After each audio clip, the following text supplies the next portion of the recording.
Hi there, Greg Canavan with you from Rum Rebellion, recording this update on Friday morning, 26th of April.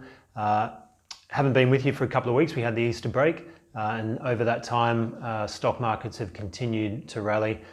This week saw the S&P 500 break out to a marginal new high. And also a little bit of volatility in the Chinese market crept in this week. So there's a few charts I want to go through that tries to put a little bit of that price action into perspective to give you some idea about what might be coming next. All right, let's get stuck into the charts. First one I've got for you is the S&P 500. If we bring that up now, one thing that I wanted to point out here is obviously the rally from the start of this year has just been, quite extreme. It's probably been one of the strongest rallies in decades in terms of the magnitude of the rise and the lack of any decent pullback. But one thing I did want to point out in this chart, I've drawn a couple of lines here, trend lines. The S&P 500 continued to rise, broke out to a marginal new high this week. But in the lower panel, I've got, it's a momentum index called the Moving Average Convergence Divergence Index. Don't worry so much about what that means, but it essentially gives you an idea of the momentum of the stock market. And as you can see, over the past month or two, the momentum has waned a little bit. It was obviously very strong in January and February as the market rallied, but it's since come off. The overall momentum in the market has come off despite the actual index continuing to rise. Often that is a warning sign that there is steam's running out of the market. So that's just something to keep an eye on there. What you want to see when stocks are making new highs is for the momentum to be quite strong, and that's not occurring here. So that's just something to keep in mind. The other thing I wanted to point out, the next chart here shows the 10-year Treasury note bond yield.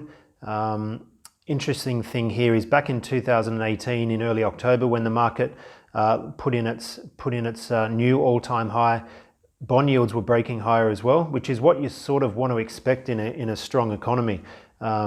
Higher bond yields mean that there's inflation starting to build, the economy starting to strengthen, so people are selling out of bonds and getting into stocks. But obviously bond yields rose too high and started to put the brakes on the economy, given that there is a lot of debt in the US economy. That saw the bond yields start to turn down quite sharply. And now you've got a divergence in that, as you can see there, the April 19 stock market peak has occurred with bond yields a lot lower. So that's sort of telling you that the stock market is rallying based on, not on economic expansion, but on a relative difference between stocks and bond yields. And stocks are really being bought here because bond yields that are pricing in a slower economy aren't offering the type of returns that the investors think the stock market will offer. So once again, that's just another warning sign to keep in mind here as stocks keep pushing almost relentlessly higher. Next chart I want to show you is a chart of a stock called the 3M company. This is one of the largest stocks in the world. It's a huge diversified manufacturing stock globally. Last night, being Thursday trading in the US, shares of this company plummeted 12%, which is one of the worst declines in this stock's history.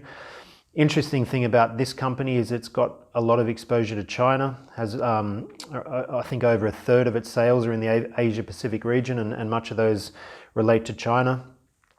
So that's something to keep in mind, given that you're seeing the US stock market continuing to new highs, but this a global barometer of manufacturing and I guess consumer demand. This stock really disappointed the market last night in a huge price plunge, given its generally defensive characteristics. Now, the interesting thing about this and its exposure to China, if I bring up the next chart, which is the Shanghai Composite Index, you can see there that I'll just scroll back quickly to the 3M chart.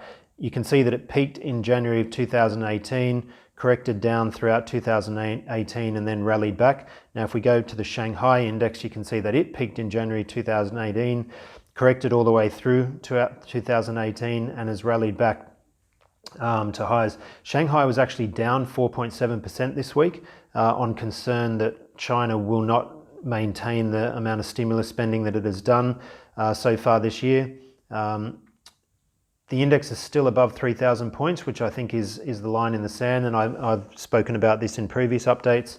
So we're still above that level, but the fact that it's down nearly 5% in a week, while the US market has made new highs, that's a bit of divergence that's worth keeping an eye on. So maybe China could be the canary in the coal mine here.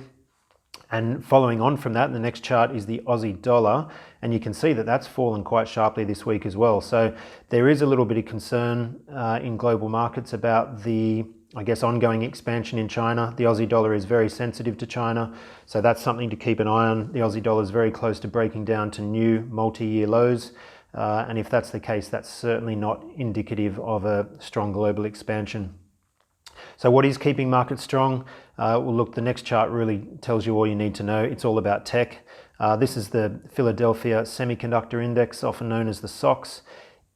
Corrected sharply in 2018, but has just soared back to new all-time highs. Semiconductors are used in everything tech-related, so that's really where the strength of this market comes from.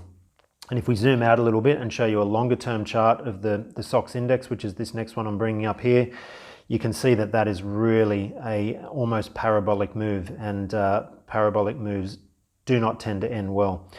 So I'll finish up on that note. So really, there's a few question marks in the global economy. The S&P 500 still looks quite strong, but if you look at China, Aussie dollar, those things related to that, certainly gives you cause for concern.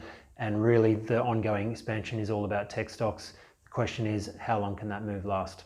I'll be back next week to follow up on that. Thank you.